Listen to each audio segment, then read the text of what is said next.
Hi everybody, welcome to Quick Anatomy and Physiology A&P lessons in 5 minutes or less. My name is John Shabelsky. If you've made it to this point, hopefully what you've done is you watched those first two videos and you've taken the quizzes down in the description, and you've done very well on those, you've aced those, and now you're here and ready to garner some more knowledge, and that's great, that's fantastic. So let's kind of dive in right away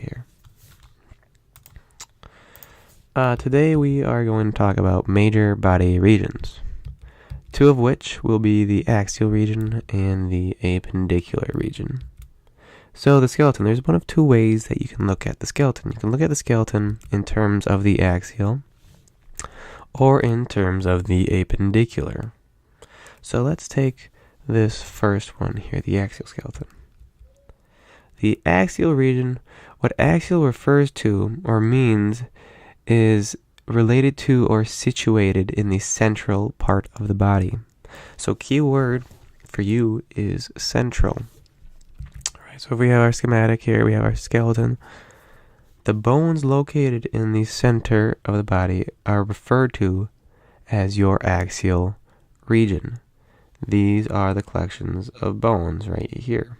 So make sure if I give you a bone here, or a collection of bones, that you're able to tell me that it's part of the axial region. Okay?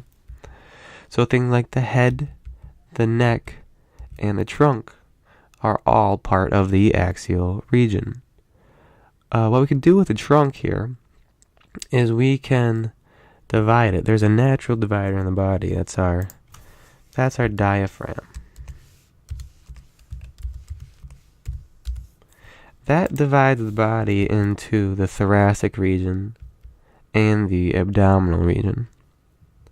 Thoracic up here, abdominal up here. We're not going to talk about those two today, but I just want you to be aware of that.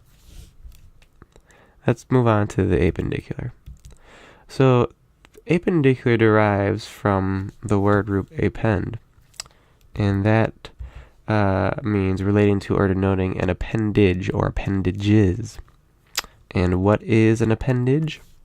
An appendage is a limb. Okay, so we have upper limbs up here, right, and lower limbs down here. Again, make sure that you are aware of all the bones.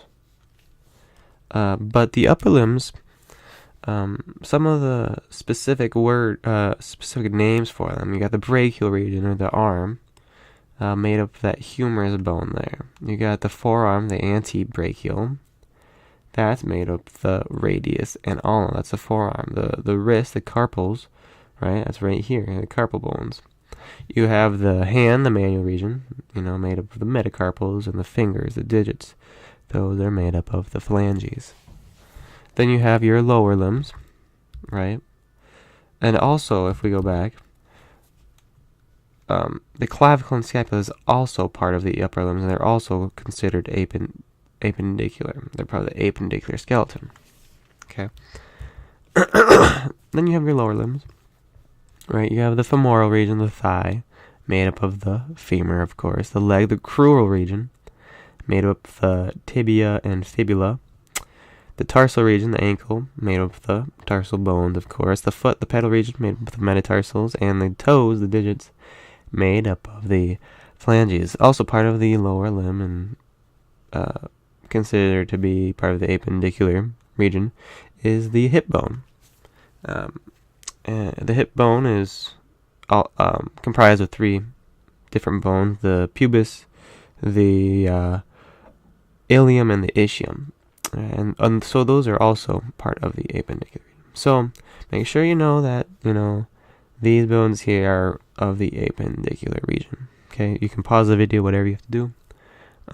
But if I quiz you on that, make sure that you can tell me. Here are our figures, and that is our lesson for today. So make sure you go take the quiz.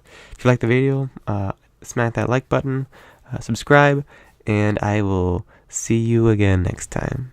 See you later.